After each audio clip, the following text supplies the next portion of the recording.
She got me a hoodie for my birthday. Inside the pocket was a receipt, not from the store, but from a hotel. The date matched the night she told me she was working late on a client project. I didn't mention it, just gifted it back to her with a note that said, "It still smells like him." This morning, she's outside my house, screaming my name into the intercom. Sitting in my quiet house now, it's hard to believe how much has changed in the past 2 months. My birthday back in March was when everything started to unravel, but somehow in that time, my life has found its way back to solid ground. I've been meaning to write this all down for weeks, and I finally have the emotional distance to do it. But I'm getting ahead of myself. For context, I'm 34, and up until a week ago, I was in what I thought was a solid relationship with Allison, 32F. We'd been together for 3 years, living in my house for the past 2. I bought the place right before we met. Nothing fancy, just a decent 3-bedroom in a quiet neighborhood. We both had good jobs, her in marketing, me in software development. The usual story of 2 professionals building a life together. My birthday last week started normally enough. I took the day off work, slept in, and Allison made a big show of presenting me with a gift-wrapped box before she left for work. "Don't open it until tonight," she said, kissing me on the forehead. "I've got a client meeting that might run late, but I'll be home by 9 and we'll celebrate properly." I nodded, setting the box aside. Those client meetings had been happening more frequently over the past few months. I'd had my suspicions, but kept pushing them away. After all, her marketing firm had landed several new accounts recently. It made sense she'd be working late. When evening came and she still wasn't home, I decided to go ahead and open the gift. Inside was a dark blue hoodie. Nice material, exactly my style. There was a card that read, "Check the pockets. Love you always, A." I slipped my hand into the right pocket and found a gift card to my favorite steakhouse. Nice. Then, almost as an afterthought, I checked the left pocket too. That's when everything changed. My fingers closed around a crumpled piece of paper. Pulling it out, I found myself staring at a hotel receipt. The Westlake Hotel downtown. Room service charges for 2 people. Wine, a late checkout fee. The date, 3 weeks ago, the night of another client meeting. I sat there, receipt in hand, as everything clicked into place. The late nights, the way she'd been guarding her phone, the sudden work trips that came up with minimal notice, and now, a hoodie that clearly wasn't bought for me. No, this was worse. This was someone else's hoodie. Someone she'd spent the night with at the Westlake. And in some twisted attempt to cover her tracks, she decided to gift it to me. I don't know how long I sat there, but by the time I heard her key in the lock, I had formed a plan. I carefully refolded the hoodie, placed it back in its box along with a note that simply said, "It still smells like him," and left it on the kitchen counter.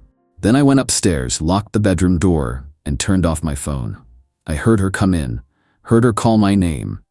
Then silence. She must have seen the box. What followed was a series of increasingly panicked knocks on our bedroom door. James, please open up. I can explain. It's not what you think." I said nothing. "James, the receipt. I didn't know it was in there. Please, we need to talk about this." Still silence. Eventually, her tone changed. "Fine. You know what? This is actually your fault. If you weren't so wrapped up in your work all the time, maybe I wouldn't have needed to look elsewhere. Jason actually listens to me." "Ah, so his name was Jason. Are you seriously giving me the silent treatment?" she continued, voice rising. "That's so immature. This is why we've been having problems." Problems?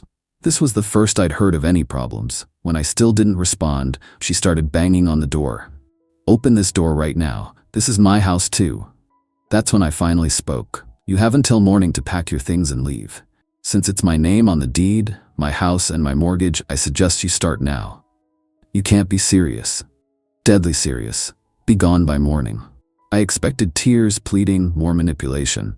Instead, what I got was a scoff, followed by, "You know what? Fine. Jason's place is nicer anyway." I heard her stomp downstairs, followed by drawers opening and closing. Around 2 a.m., the front door slammed shut. And just like that, 3 years together ended. The next morning felt surreal. I walked through the house, noticing gaps where her things had been. She'd taken most of her clothes, her laptop, and oddly, our coffee maker. It was like living with a ghost. I could still sense her presence, but the substance was gone. What surprised me most was my own reaction. I'd expected to feel devastated, broken. Instead, I felt numb. Maybe the real pain would come later, but right now, all I could focus on was the betrayal. The calculated deception. The fucking audacity to give me another man's hoodie as a birthday gift.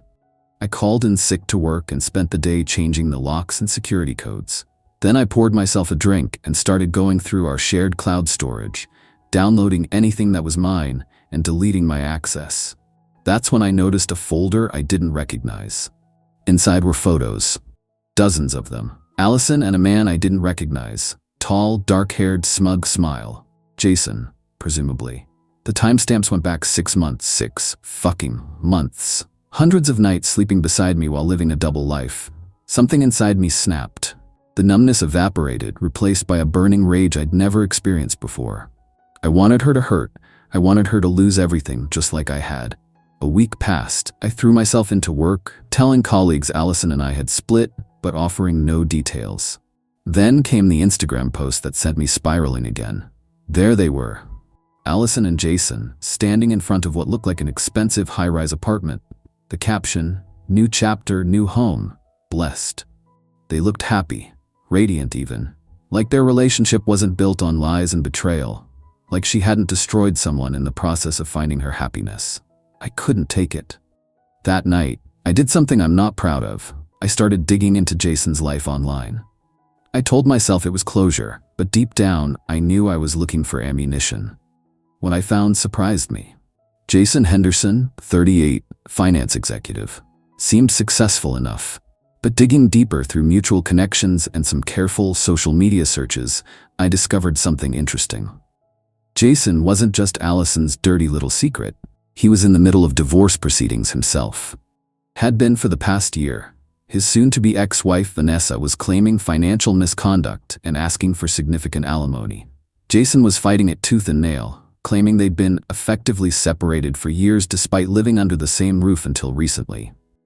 A plan began forming in my mind. A terrible, beautiful plan. Finding Vanessa wasn't difficult. A mutual connection on LinkedIn, a carefully worded message explaining who I was, and within days, we were meeting for coffee. "So you're telling me Jason and your girlfriend have been seeing each other for at least 6 months?" she asked, clutching her cup tightly. I nodded, sliding my phone across the table to show her the photos I'd found. Based on these timestamps, yes. And from what Allison told me, they've been intimate for at least that long. Vanessa's face hardened as she scrolled through the images. "That lying bastard," he told the court, "we've been emotionally separated for years, that there was no infidelity involved in our breakup. He's been fighting my alimony claim, saying I'm just being greedy. I have the originals of all these, plus texts I found on our shared cloud account." She wasn't very careful. "James," Vanessa said slowly, "would you be willing to provide these to my lawyer? It could make a significant difference in my case."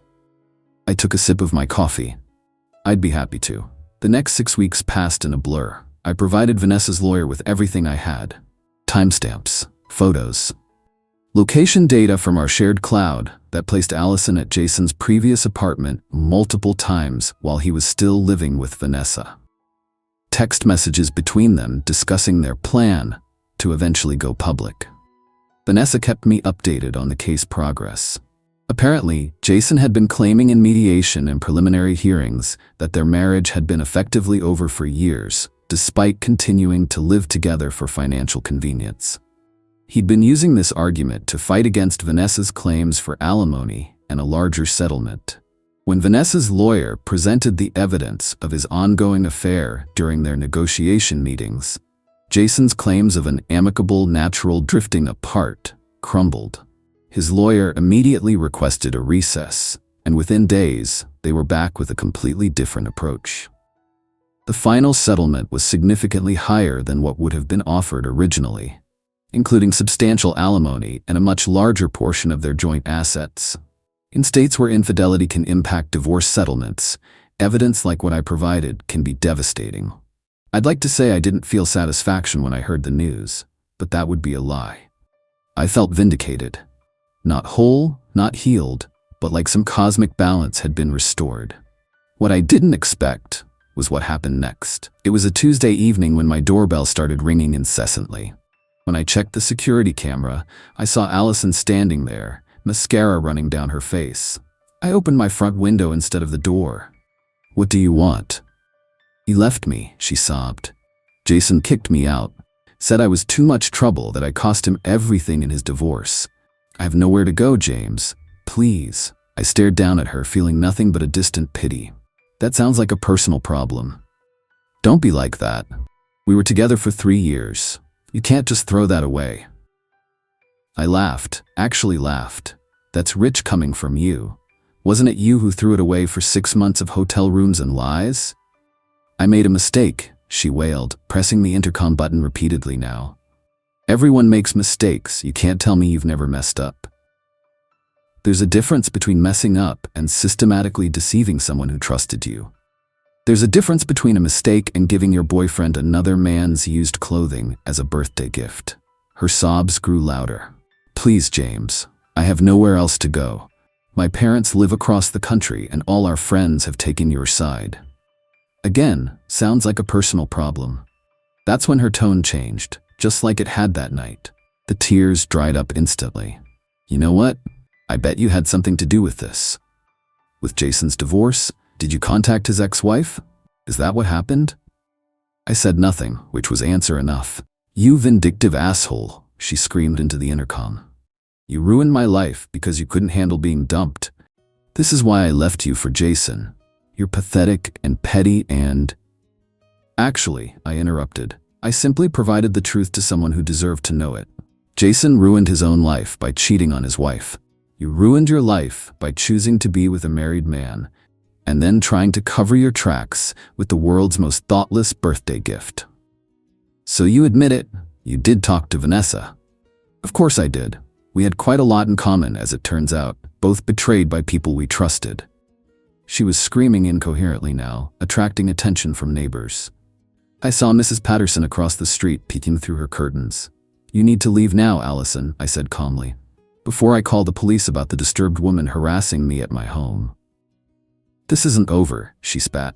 "You'll regret this. I'll make you sorry." "No, Allison, it is over. It was over the moment you decided I was worth less than your affair. Now please, for your own dignity, leave." I closed the window, drew the blinds, and turned up the TV to drown out her continued screaming. Eventually, she gave up and left. That was 3 hours ago.